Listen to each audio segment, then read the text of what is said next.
Hello and thank you for joining me today for day 26 of Creep on June, hosted by Tracie Fox. Only 4 left, can you believe? And thank you to all my new subscribers, and I hope you will stay with me after Creep on June, and I hope you will also have a chance to go back and maybe revisit some of my other videos that aren't Creep on June. I've got many playlists on my channel, so please check that out, along with Poevember that I've mentioned a few times, which is hosted by Release the Crafting, which is a Poe-based challenge that Priscilla hosts in November. So she started it last year, and I've got a playlist for that where I recite some of the Poe poems, and I've made another journal for that, so I've linked that in my description as well as Release the Crafting's channel. So day 26. But the raven still beguiling all my fancy into smiling, straight I wheeled a cushioned seat in front of bird and bust and door. Then upon the velvet sinking, I betook myself to linking fancy unto fancy, thinking what this ominous bird of yore. And this The Raven quote prompt appears to finish mid-sentence, so I'm just going to finish it off. What this grim, ungainly, ghastly, gaunt and ominous bird of yore meant in croaking nevermore. So that's today's prompt. So Edgar, having decided that he will be leaving on the ship on the 30th, decides he had better let Alice know, and Eleanor, the house owner, as well, and will pay her the final remaining days. Alice brings him a lovely breakfast this morning. To thank you for your delicious sausages you brought us for our supper last night. My father did a grand job of cooking them up for us, and I was so grateful. I've been so busy, and I think it's starting to take its toll. Although the butcher's was closed this morning, so I couldn't get the daily meat for the kitchen here. I'll have to go back this afternoon. Edgar says they're very welcome, and he's glad she got an evening off her housekeeping duties. He says, Alice, I suppose I'd better tell you, I will be taking my leave in a few days. There's a ship which leaves on the 30th, and it's best that I'm on it. I've had the most wonderful, strange, enlightening visit in my time here, and you are the cause of all but the strange parts. Oh, Edgar, Father and I will be so sad to see you go, but I understand you need to get back. Please will you let us accompany you to the docks? It would be an honour if you would, Edgar replies. What will you do in your final days, she asks. Well, I plan on finishing a few unfinished works that I've started, and I was hoping maybe you had some time available to accompany me on a walk. I should think that would be possible, Alice replies. And perhaps I should visit the public house a final time as well, so I don't forget how lovely that English ale tastes. Yes, I expect you probably should, Alice chuckles. She leaves, and Edgar eats his delicious breakfast. He's really going to miss these wonderful meals. And not once has he had to eat downstairs, just how he likes it. Once he's finished, he decides to go back to the forest for one final time. Not to where the Hayward tomb is, not that he'd be able to find it if he wanted to, but to the cemetery and the Williams family area, see if he can uncover some less cursed secrets. He gets to the bridge and crosses over, as he's done so many times in the last month. He follows the familiar route through the woods to the cemetery, but there's something a bit off about the gravestones. He looks closer and he can see scratch marks down them. They definitely weren't there before. They look like claws from a big beast. He remembers when he was reading about werewolves and thinks it looks like marks they would make. There can't be though, can there? He keeps walking and comes across the old house again. He goes inside and sees some rags on the floor. They weren't there when he was here last. He looks closer. It looks like trousers and a shirt, and they look like they've been ripped open. And what's that on them? Fur? No, it must be dust. No, it's definitely some kind of coarse hair. This is so strange. He wonders if the clothes owner is still around somewhere, and he thinks he should probably not hang around. He goes back out into the woods and he just walks around looking for more clues. He sees what looks like animal footprints in the mud, but big. He puts his own foot against one and it's about twice as wide and long as his own. Edgar hears a cracking coming from in the trees, like as if someone stood on a stick. He hears a crow shouting from above, "Jupiter, well, if he's here, then there must be trouble." He hears a rustling and thinks he would be wise to leave these woods now. He turns and quickly hurries away. As he briskly walks, almost breaking into a jog, he hears more rustling. It sounds like it's never really getting further away. He thinks he's being stalked by whatever is lurking in the trees. He breaks into more of a run now and knows he isn't far from the exit. As he runs, he hears running coming from behind him and he doesn't look back, afraid to break his stride. He escapes the forest, dashes over the bridge and then allows himself to stop and look behind him. As he turns, he sees a black figure standing up on two legs, but definitely not human. But as quick as he sees this figure, it's turned and run back into the forest. It's still daylight, but it is dark in the forest, so maybe the creature doesn't want to come into the light. Edgar walks along the shore, out of breath from running, but gradually getting his breath back as he walks slowly, sure that he is safe now. Pleased that Jupiter was guarding and gave him a warning. It could have been a bit earlier, but no harm was done. But what was that, thinks Edgar? Was it a werewolf? But why was it out in the day if it was one? Not even considering the fact that they're supposedly only myths. He enters the house and thinks he will revisit that book of werewolves that he read to see if there's anything that sounds like what he experienced. He finds the book and scans the pages looking for something familiar.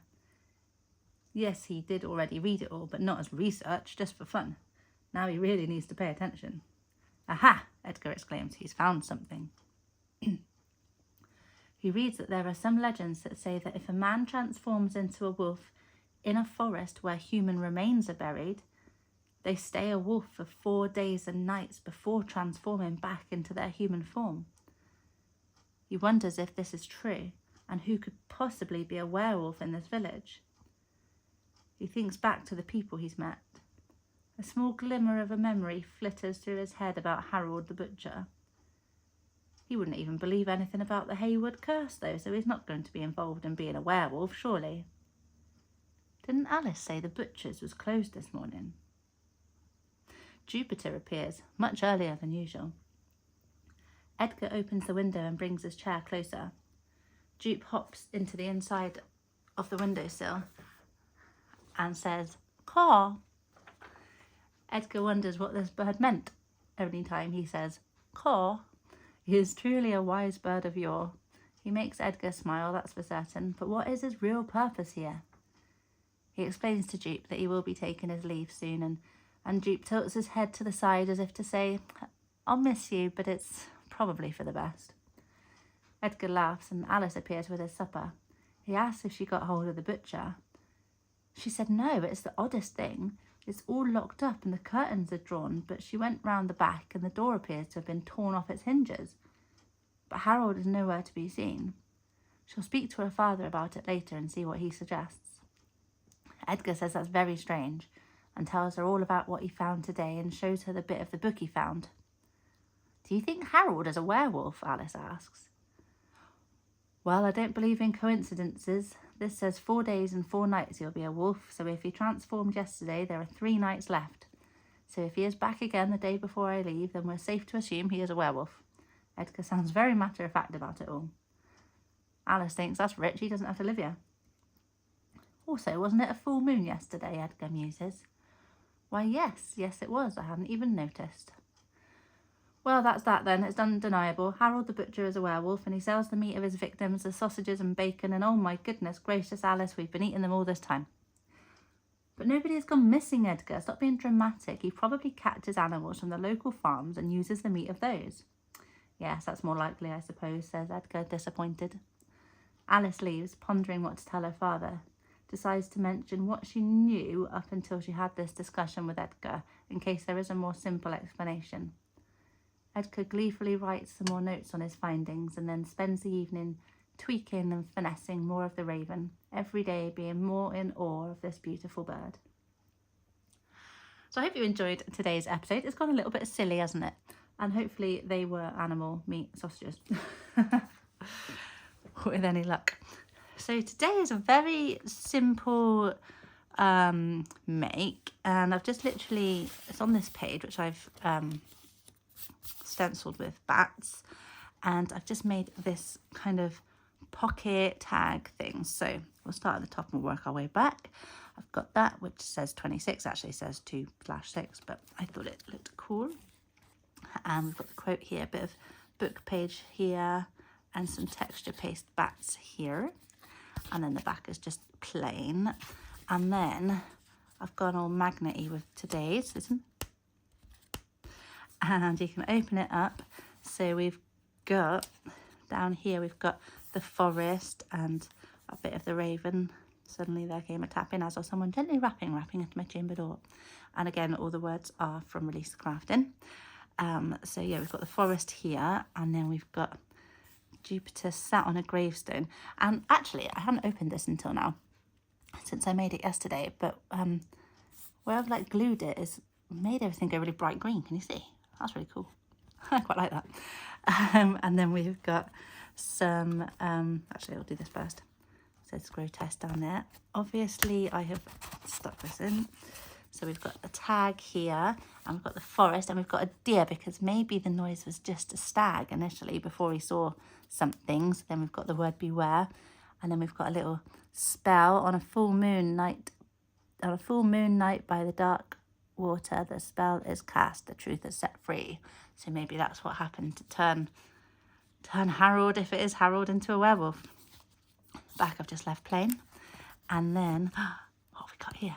First of all, we've got some gravestones here. These are Release the Crafting gravestones, and I've just put some like claw marks in it and outlined it in red, because he might have like gone bleeding as he's been trying to get up. I don't know what he's been doing, why he's done that, but he has.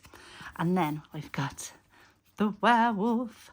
So I've put some black. So I watched Jodie Lewis do this, Jodie Lewis Creations. She put some like texture paste on acetate and put it over something. It looked really cool, so I made a mental note to do that myself. So I've got these trees, and I've put texture paste, and then we've got the wolf hiding in the background, and that's on acetate. And then we've just got a big spider behind those trees as well, and then some packaging, and it just says gruesome.